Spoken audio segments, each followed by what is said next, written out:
Hey guys, we're looking at the French defense and how to beat it as white. Now, this is part 2 in a series that I'm doing where I teach you guys how I learn new openings. Okay, so the French defense is one of those openings I haven't really spent a lot of time learning prior to this, but I'm doing it live and explaining the process to you guys. So if you haven't seen part 1, I'm going to link it at the end of the video and also below. Make sure you check that out. And then come back and finish this if you want, so you kind of know the context. But I'll give you a brief summary. But essentially, what I did is the first step was figuring out what do I want to play against the French defense. There's lots of options. You can see I have the database here. This is called the Opening Explorer, where I can see all these different lines. I talked about this more in detail in part 1, so I'm not going to get bogged down there. Also have my favorite chess opening book, Fundamental Chess Openings, which I referenced as well. And essentially in part 1, what I decided was I'm going to play the advanced variation. There's a couple of reasons for that. Primarily, it cuts down on some of the theory. There's a lot of other lines, but as soon as I play the advanced variation, I kind of know that the only really main plan here for black is to attack on with c5 and attack d4. So I like that.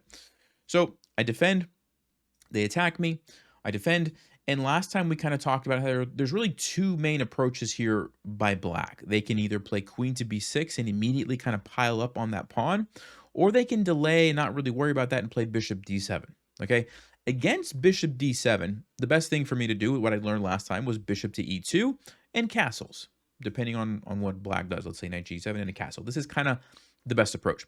But if they play queen to b6 and attack d4 right away, I have to be prepared for black's follow-up of bringing the knight over here and really piling onto this d4 square. And if you watched part 1, you'll know that the move that I discovered that I wanted to look into more was knight to a3. Okay, and the reason is, well, one reason is that if black decides to go for that plan, I'm going to bring my knight back and add support to this pawn, so that if this ever happens, it's defended well enough that I don't have to worry. I'm not in trouble. Okay, that's kind of the idea.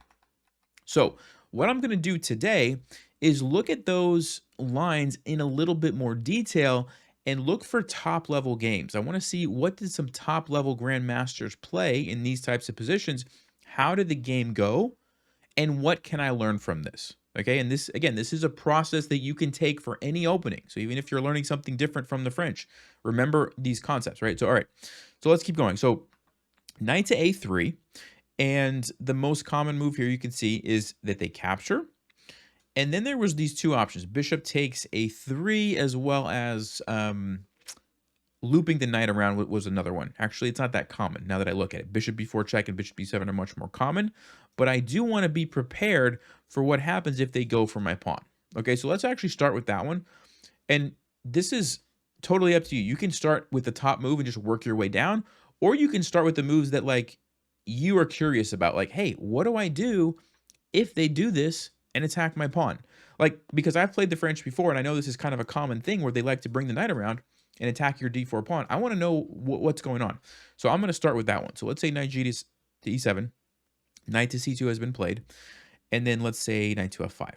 And what I'm going to do now is, if you go over here on the right, you scroll down, see where it says top games. This is going to show me some of the highest rated players that have played this particular position, right? This is an easy way to find grandmaster games. So I'm going to look at some of these and see what happened. Now, this one's interesting because I see Fabiano Caruana was playing as black and he lost to a 2600. Now, 2600 is still a great player, but the fact that he lost tells me, hey, white did something right here, right? So let's actually go back to the beginning and see how this game went. So here we go. All right, this is the line exactly like I would expect it to be played. Okay, this person plays knight to a3. Okay, so there we go. And so the knight came a different way. Instead of knight g to e7, it came from h6. But we end up with the same kind of position. And white repositions the knight to defend the pawn. So what I'm going to be doing now is not only looking at how the game proceeded, but trying to make a mental note of, like, what's something that I can take away that I can use in my own games, right? So let's keep going, and this will make more sense. So bishop d3. Okay, so the first question I'm going to ask myself is, why are we giving this pawn up for free? Now, I know the idea. I can see it. But this is what you guys would want to do. Like, why are we giving up this pawn? Because we had it defended 1, 2, 3 times, and it was attacked 1, 2, 3 times. But now we're blocking off our queen. Is that really a good decision? So what I would do is Make sure Stockfish is turned on. So I'm going to come up here and click on that. So Stockfish is on. And I'm going to capture the pawn and see what does Stockfish say. Oh, it says it's a blunder for black. Why is that the case? Because I take, and they take, and I take. And if they take me, what's the move? Aha, bishop to b5 check, and I'm winning the queen. There's a discovered attack there. So that's a really nice little trick that I'm going to make a mental note of. And if somebody plays this in a game, I know what to do, right?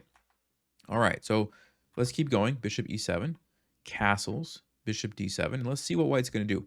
g4. Now, again, remember what I just showed, right? If they captured, we captured, they captured, we captured. There was the discovered check to win the queen. Do we still have the discovered check to win the queen? The answer is no, because there's a bishop on d7. So again, I'm going to ask myself the question, what happens if black just takes the pawn? What am I going to do? And I'm using Stockfish to help me. And it says we take. And then after black takes, what do we do? Ah, bishop to e3. And now I see the idea. We're pinning the knight to the queen. And we're getting ready to take it and win a piece. So what's black going to do? Only move that I see is bishop c5. And now what do we do? Ah, b4. We attack it. And now I can see that, you know, white's going to be in, or sorry, black's going to be in trouble. If they take here, we can take here with the attack on the queen. And essentially we're winning a piece, however you look at it. Okay, cool. So now I understand why we are not worried about this happening. Okay, great. Now let's move on to the next part of this puzzle. Why are we moving a pawn in front of our castled king? Because normally you don't want to do that. Normally that's pretty dangerous. So I'm like, let's just see what's the point here. So the knight's going to move back, and then we defend it. Okay, interesting. So one thing that I'll tell you, the French is kind of weird. A lot of times some of the principles that normally apply don't apply in the French. It's just kind of one of those weird openings. And this looks like one of those cases where we're, you know, pushing the pawns in front of our king actually makes sense. A couple things that I'm noticing about this. The queen's on the other side of the board. So, okay, I'm not like pushing the pawns in front of my king when there's a queen that's about to checkmate me. That's something to keep in mind. Also, it's kind of locked up. Like there's not an easy way for this queen to come over to this side of the board, right? Like I don't see any way actually right now. So that's one thing. Also, these bishops are kind of blocked off. This piece can't really come over. So there's not a lot of black's pieces. And by doing this, it looks like I'm really preventing this knight from going somewhere. So it seems like the trade-off is worth it in this case. That's what I'm kind of noticing. All right, so let's see how this game continues. Castles. All right, so this is interesting. And Stockfish doesn't really like that move. It says it's pretty good for white. So I'm going to make some mental notes here of like, okay, if I'm playing against the French and I'm playing this line and my opponent castles queenside, why is that bad? That's what I really want to pay attention to from this game. If I remember nothing else, I need to at least remember why is this bad and what can I do about it, right? So let's see. Stockfish says the best move is b4. Now in the game, rook b1 was played, setting up b4, but Stockfish says, no, you don't even need to do that. Just play b4. And again, here's a moment where I'm going to say, wait a second, why are we just giving up that pawn for free? I only have one defender. Black has 3 attackers. Why are we doing that? Let's see what Stockfish says. Oh, rook to b1. We're pinning the knight, and I assume next move we're going to play a3 and try to take it. And if black plays queen a5 to try to get out of the pin, let's see what we can do. Take, queen to b3. Okay, lining up. Ah, now I'm seeing we have an attack here, and we also have a checkmate threat behind. If black moves this bishop, they just get checkmated. That's pretty interesting. So now I see, okay, we can actually get away with just sacrificing that pawn right away. So that's something that I'm going to remember. Okay, now let's go back to the game just to kind of see what happened. Okay, b4 was played a little bit later after the rook was brought over. And then black's attacking on the king side, white's attacking on the queen side. And ooh, look at this. The knight is trapped. Very nice. Actually, I guess it can move here. Yeah, but there's a... So if you're wondering, I can see this one myself. We can take and then play bishop here, and there's a skewer there. So yeah, pretty nasty. All right. So that's pretty good. I think I've probably went far enough into the game. I don't want to go too far where it's hard to remember everything. And I feel like I have some really nice takeaways from this game already. So I'm going to backtrack and just kind of recap here. What was the main takeaway here? Well, castling and playing g4 is kind of one of the better plans. Kicking that knight away and then defending with h3, and it leaves the knight kind of awkward over there. And if black castles, what's the plan? I'm going to play b4 as soon as I can and start attacking. I'm not worried about this because I have the rook coming over and black's in trouble. That's my takeaway, right? So I'm feeling pretty good. And what I'm going to do now is go back to my analysis board here. And I'm going to go to the next game. I'm going to click it. It's going to open up a new tab for me here. Let's go to the beginning and let's see what happened in this game. So again, we get the French defense, and it looks exactly like I would expect. Okay, this time they played the knight right away. And we see knight a3. Interesting. So we're going to transpose here. Okay, but we end up with the same kind of position. Again, bishop d3, and now we're back to the exact same position that we looked at. Let's keep going. Bishop d7, castles. Bishop e7, and g4. Okay, so the same plan was taken here by white. And one thing I should mention, I'm looking at games where white won. You don't have to. You can still learn something from games where they lost, but you really need to understand if they lost, like, was it because they played a bad opening line? And that's where Stockfish can help you. You want to turn on Stockfish and kind of verify. But I like to look at games where white won if possible. All right, so h3, same idea. Rook c8. Okay, so this is interesting because remember the last game. Fabiano played castles queenside. We saw what the plan was. We wanted to attack right away. But now the king is staying in the center and the rook's coming to the c file. What do we want to do against this? This is going to be another mental note that I want to make so that when I'm playing a game and somebody does this, I remember the plan. Oh, I know what to do against rook c8. So let's see. What does it say? I'm going to turn on Stockfish here. Stockfish says the best move is b4 or bishop to d2 or rook b1. Okay, so similar kind of stuff. Rook b1 was played, so it was one of the good moves. Knight goes back and b4. Okay, so same plan. That's interesting. Even if black doesn't castle, we're still going to be pushing b4. Interesting stuff. All right, let's see. All right, black's attacking over there, and we play g5. All right, so a couple of notes that I'm making here. Even if they don't castle, I'm still looking to expand with b4.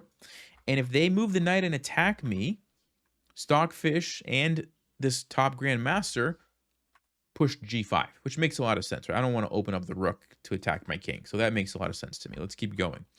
g6, bishop to d2. All right. Expanding on the queen side. Expanding on the queen side.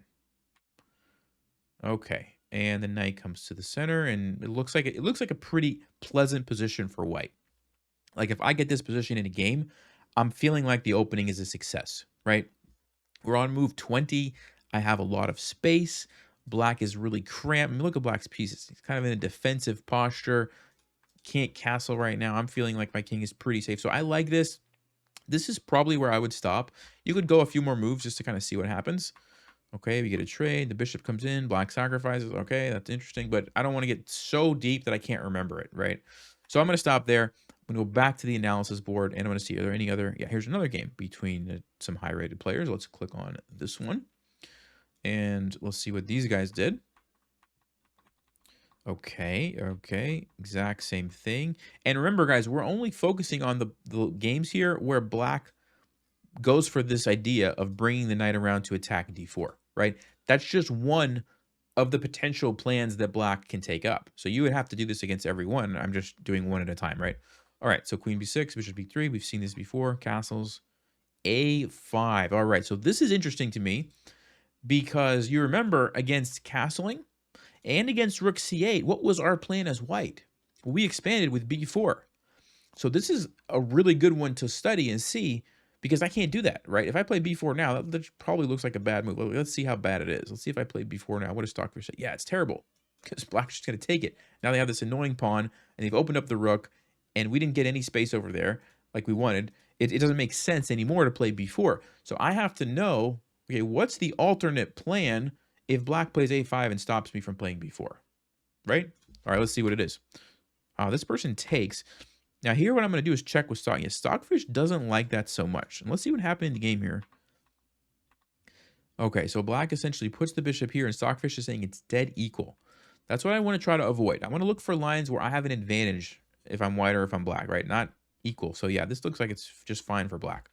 So what I'm going to do is go back and say, okay, what did Stockfish say was a better idea here? King to h1. And we can actually see that was played in quite a few Masters games, and white does very well. So that seems to be the best move here, king to h1.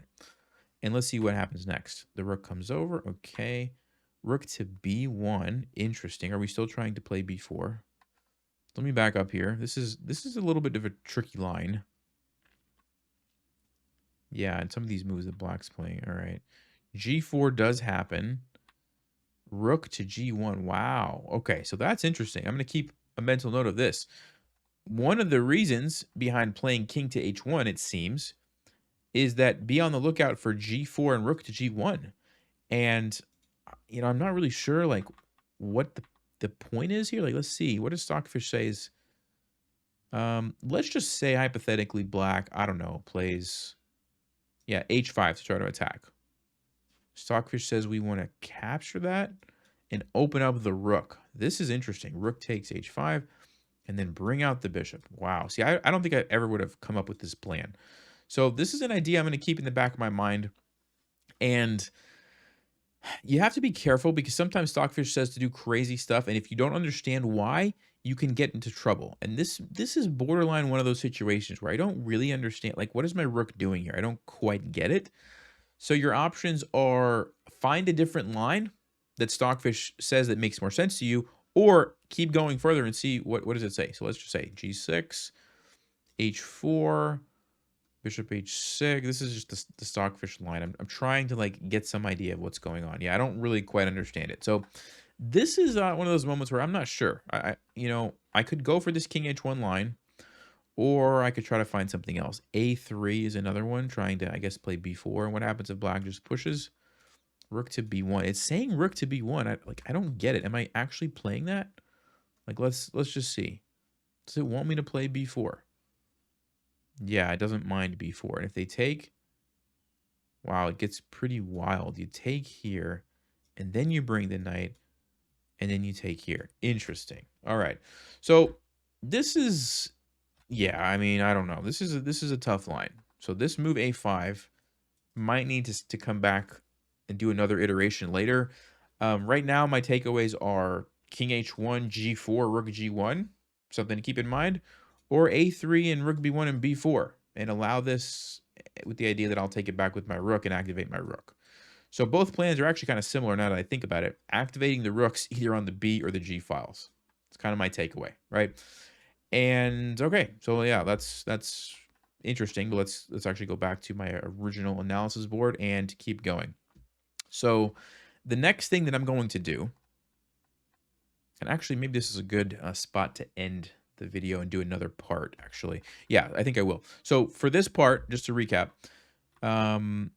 sorry, queen to B6, knight to A3. We focused on what happens after takes if this knight tries to attack this pawn, right? Like this, or some of the games we saw actually were like this. Same idea. Black is attacking the pawn. What do we do? Okay, we play knight C2. We play bishop D3. We're not worried about this. There's some tricks available to us, right, which I already covered. And then after bishop D7, we castle. And then we play G4 and H3, right? This is what I learned today.